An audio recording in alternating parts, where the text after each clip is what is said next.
Hello guys. Welcome back. A man contending with transient memory embarks on a journey to unveil the wrongdoer responsible for his wife's passing. The movie begins in black and white.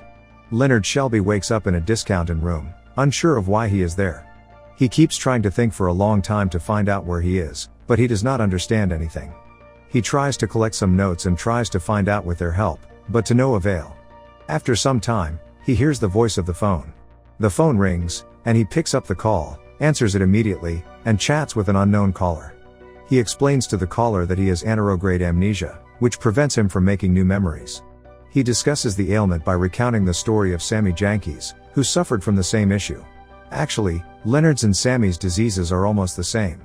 He explains how to cope with challenges by having a system of notes and the motivation to apply them. Leonard claims to have the desire that Sammy lacked, and we can see Leonard's tattoo, which reads, "John G. raped and murdered my wife." When we look carefully at his body, almost all over it, there are various signs and clues on which something is written. Leonard continues the narrative by explaining that when he met Sammy, he had just started working as an insurance investigator and was tasked with determining if his ailment was covered by his policy. Sammy's situation was unique in that he was unable to learn through conditioning, unlike previous cases of anterograde amnesia. After more testing, Leonard claims he came to the conclusion that Sammy's ailment was psychological, and the claim was refused since the mental illness was not covered. Mrs. Jankis met with Leonard personally, according to Leonard. Leonard tried to comfort her by telling her that Sammy should be able to establish new memories. She put Sammy's memory to the test by asking him to administer her insulin shots several times. She is given insulin repeatedly, and there is no limit to it.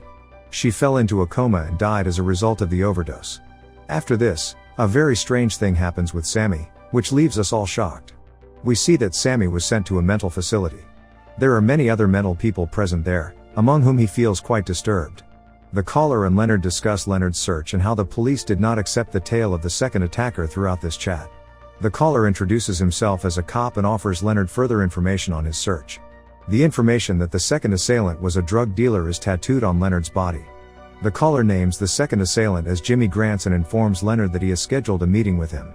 Leonard wants to avenge his wife's murder at any cost. He accepts the caller's request to meet in the hotel lobby. He wants to reach the place specified by the caller as soon as possible in a very short time, so he starts preparing for it so that he can reach there quickly. He approaches a man in the foyer and asks whether he is Officer Gamble. Since he is undercover, the man requests that Leonard call him Teddy. Teddy sends Leonard directions to the meeting spot, and Leonard meets Jimmy outside of town in an abandoned structure. When Jimmy Grants comes, he recognizes Leonard as the man with the memory problem and demands to know what Leonard is doing there, as well as where Teddy is. Jimmy is threatened with a tire iron and told to undress.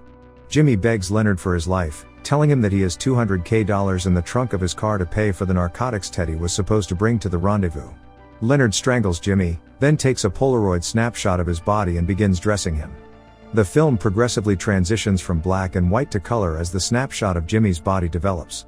The rest of the narrative is in color, although it is told in reverse order in the film.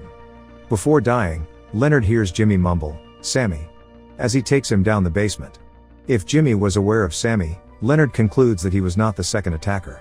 Teddy comes on the scene and attempts to persuade Leonard that Jimmy is the person he is looking for. Leonard is not convinced. Teddy ultimately concedes that Jimmy Grants was a heroin dealer who had nothing to do with the assassination of his wife. Teddy then informs Leonard that his wife has survived the assassination attempt. Teddy claims that Sammy Jankis was a con artist who was not even married, and that Leonard's wife was diabetic. Teddy claims to be the cop who probed the murder of his wife. He claims to have believed him about the second assailant and assisted him in tracking down and killing the actual John G. over a year ago. Teddy adds that when the second attacker was killed, he snapped a photo of a joyful Leonard. Leonard had forgotten about the murder and had started looking for John G. all over again. Teddy informs Leonard that there are plenty more John G. to be found, and he reveals that he too is a John G. His full name is John Edward Gamble, but his mother refers to him as Teddy. Leonard resolves to resume the quest before he can forget Teddy's admissions, lying to himself to set himself up to kill Teddy. He writes "Don not trust his lies" on Teddy's photo, registers Teddy's license plate number as John G's, and reminds himself to acquire a tattoo of the plate number, SG137U. Teddy's vehicle keys are thrown into some weeds, and Leonard abandons him. Leonard then drives away in Jimmy's Jaguar, still wearing Jimmy's clothing, after leaving his pickup truck at the refinery. After forgetting Teddy's revelations and the lies to himself, Leonard finds a tattoo parlor and has the license plate number tattooed onto his leg. Teddy notices the Jaguar parked outside and enters, attempting to relocate the car and get Leonard to change his clothing before leaving town. When Leonard notices the letter on the back of Teddy's photographs, he chooses to depart without him. Jimmy's suit coat pocket contains a message, which Leonard discovers. The message is from Natalie, and it instructs Jimmy to visit Ferdy's tavern. Leonard assumes the message is for him, despite the fact that he is dressed in Jimmy's clothing and driving Jimmy's automobile. He goes to meet her and informs her of his predicament. After a test, Natalie trusts his story. Natalie brings Leonard to her house and informs him that he is welcome to stay. Leonard describes the attack as he recalls it. He claims he was awakened by noises, went to get a rifle, and discovered his wife being strangled. A second invader clubbed Leonard with a branch and smashed his head into a mirror after Leonard shot one of the intruders. He goes on to say that the officers were not convinced that there was a second assailant. Leonard informs Natalie that the second assailant was too cunning and hid the evidence to make it appear as though there was just one invader. Natalie dupes Leonard into pursuing Dodd, a man she believes has been bothering her for money from Jimmy's previous drug sales. Leonard goes off in search of Dodd. As he exits Natalie's house, Teddy is waiting for him. Teddy tries to warn Leonard about Natalie, but Leonard does not trust him after reading the "Do not believe his lies" message on Teddy's photo.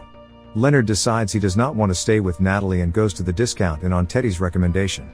Despite the fact that Leonard has already paid for a room, the front desk clerk, Bert, takes advantage of his condition by renting him a second room. Leonard engages the services of an escort agency.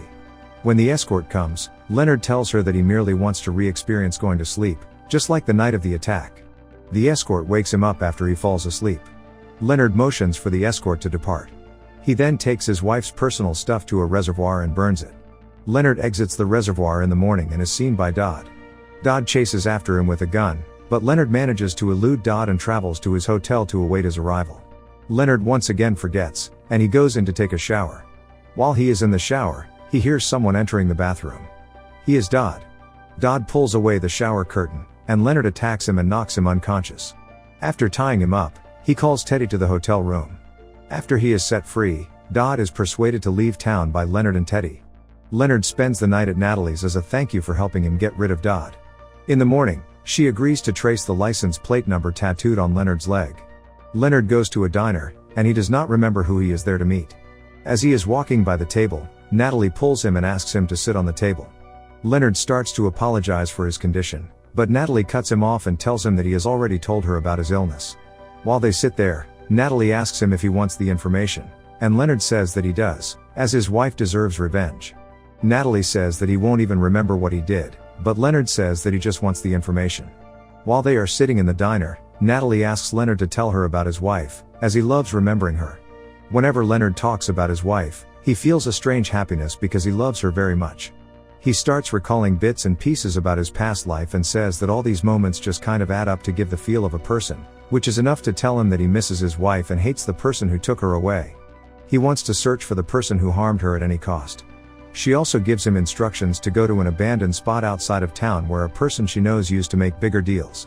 Natalie tells him that it is abandoned, referring to the fact that he can use that place to kill his wife's murderer. Just before she gets up, she tells him that they have one thing in common, and that is that both of them are survivors. Leonard returns to his hotel with it. Leonardo conducts a thorough investigation of his hotel and tries to gather evidence from there. Leonard puts the evidence together in the hotel and decides that Teddy is John Edward Gamble, the second attacker. He summons Teddy, and the two of them travel to the same abandoned structure where Jimmy Grants was murdered just a few days before. When he goes there, he once again looks at the pictures, and on Teddy's picture, it is written, "Do not believe him, he is the one. Kill him." Teddy comes in, asks Leonard if he has found something, and asks Leonard to go. He sees that Leonard is not replying and has a gun in his hands, so he starts to walk out of the house. He realizes that Leonard has lost his memory again and that he can harm him at any moment, so he tries to escape to save his life. Leonard suddenly turns and hits him on the head with the butt of the gun. He hits him so hard from behind that he falls immediately to the ground. When Teddy is on the ground, Leonard puts the pistol in Teddy's face and tells him that he should beg for his wife's forgiveness before he kills him. Teddy mockingly tells Leonard that he does not know who he is and that he just read his name from the back of a picture. Leonard responds that he knows who he is, to which Teddy replies that they should go to the basement. Leonard does not listen to him and does not believe what he says, and at that instant, he shoots him in the head, and the story ends here. Thanks for watching.